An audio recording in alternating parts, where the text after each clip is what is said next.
Assalamu alaikum wa rahmatullahi wa barakatuh. It's a pleasure to come your way again with another topic in the series, which is diarrhea. Diarrhea is a passage of watery stools in a frequency that the individual knows is not normal.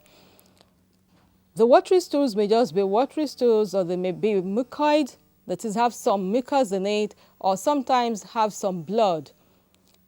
Once an individual has diarrhea, there's some things that we need to know. We know that our body is made up of about 70% water. But if we say it's 70% water, then it means that in smaller children, in young children, very small ones, water is actually what their body is made of. 70% of 3 kilograms, you know what that is. So for them, diarrhea is a very serious event. Once the child starts producing diarrheal stools, please note that it's not a normal thing, because in this environment, you've heard parents who would say, oh, it's because my child is teething. It's the normal thing when a child is teething. Oh, it's because my child is growing. It's a normal thing showing that the child is growing well. No, diarrhea is never a normal thing. And, you know, once the child is given food other than breast milk, that is after 6 months of exclusive breastfeeding, a child then becomes more susceptible to diarrhea, because all sorts of infectious agents are then introduced into this child. And once diarrhea starts, there's some things that we can do to help the individual. Note that diarrhea is not just, does not only affect children, it affects adults, it affects the elderly, but it's a lot dangerous in the children and in the elderly, because they're, at the ends of life, and they're frail, the two ends of life.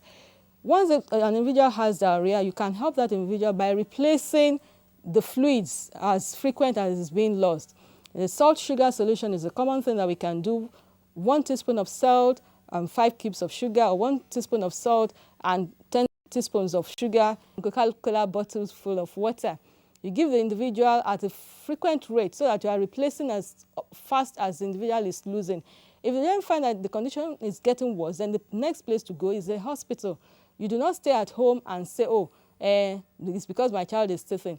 You will just watch your child die of dehydration. And once the child is getting dehydrated, note that the other organs in the body are also being affected. The kidneys may pack up in extreme cases of diarrhea, of dehydration. So you do not want to stay at home and keep this child dying right there in front of you. What are the causes of diarrhea? Like I said, they're mainly infections. Different infections are introduced in our food, in our drink. So we need to be careful of what we eat and what we drink.